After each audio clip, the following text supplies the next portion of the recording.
سلام، امیدوارم که حالتون خوب باشه.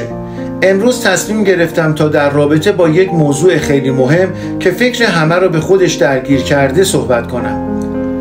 سرطان، واژه‌ای ترسناک و دلهره‌آور.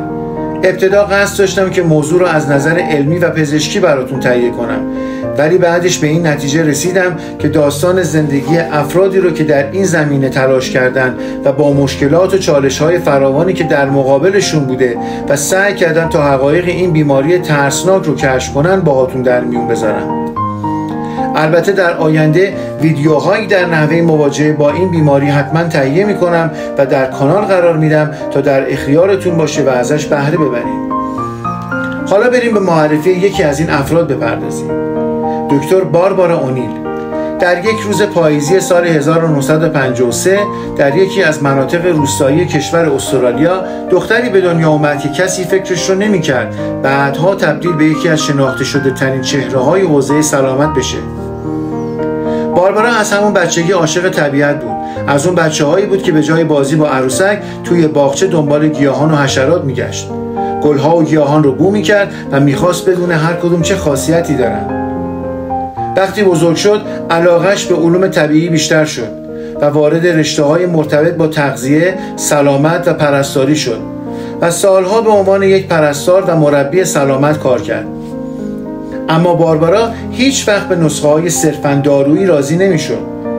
اون اعتقاد داشت که بدن انسان یک سیستم فوق‌العاده در خود ترمیمگری داره و اگه درست بهش رسیدگی کنیم خودش میتونه با خیلی از بیماری‌ها مقابله کنه.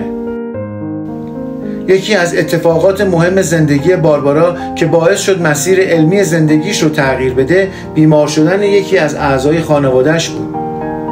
پزشک‌ها راه حل اصلی درمان بیماری رو جراحی و استفاده از داروهای اثرگذار و قوی می‌دونستند. اما باربارا تصمیم گرفت همزمان از روش‌های طبیعی و گیاهی هم در کنار بقیه موارد استفاده کنه. اون با تغییر در رژیم غذایی و انجام روزه‌داری متناوب و با پاکسازی بدن و همچنین استفاده از گیاهان دارویی به نتایج غیرقابل تصوری دست یافت. اینجا بود که به روش‌های درمان طبیعی بیماری‌ها ایمانش چند برابر شد و تصمیم گرفت همه انرژیش رو صرف آموزش همین سبک زندگی کنه. باربارا شروع کرد به برگزاری سمینارها، نوشتن کتاب، ضبط ویدیو و سفر به کشورهای مختلف.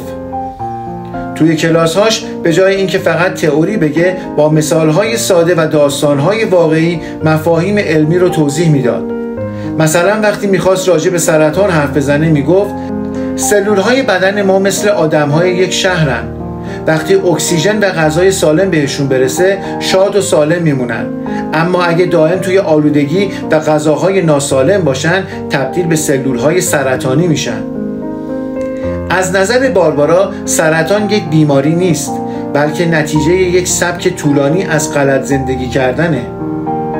اون به یافته‌های علمی اشاره میکرد که نشون میداد سلولهای سرطانی در محیط کم اکسیژن و اسیدی رشد میکنن و با تغییر رژیم غذایی به سمت مواد قلیایی مثل سبزیجات تازه، مغزها و خوردن آب کافی میشه جلوی پیشرفت بیماری رو گرفت. باربارا همیشه روی این 3 اصل تاکید داشت: 1. تغذیه سالم، 2. پاکسازی بدن، 3. مدیریت استرس. کم کم ویدیوهای باربارا در یوتیوب و شبکه‌های اجتماعی میلیون‌ها بار بازدید گرفت. مردم از همه جای دنیا به استرالیا میرفتن تا در سمینارهای اون شرکت کنند. حرفهاش ترکیبی از علم و تجربه شخصی و الهام بخشی بود. اما از این ماجرا همه کس خوشحال نبودن. در سال 2019 شورای سلامت استرالیا باربارا اونیل رو به ممنوع الکاری مادام العمر محکوم کرد. اونا معتقد بودن که باربارا فاقد مدارک پزشکی رسمیه و به بیمارانش مشاوره هایی داده که میتونسته برای اونا خطر آفرین باشه.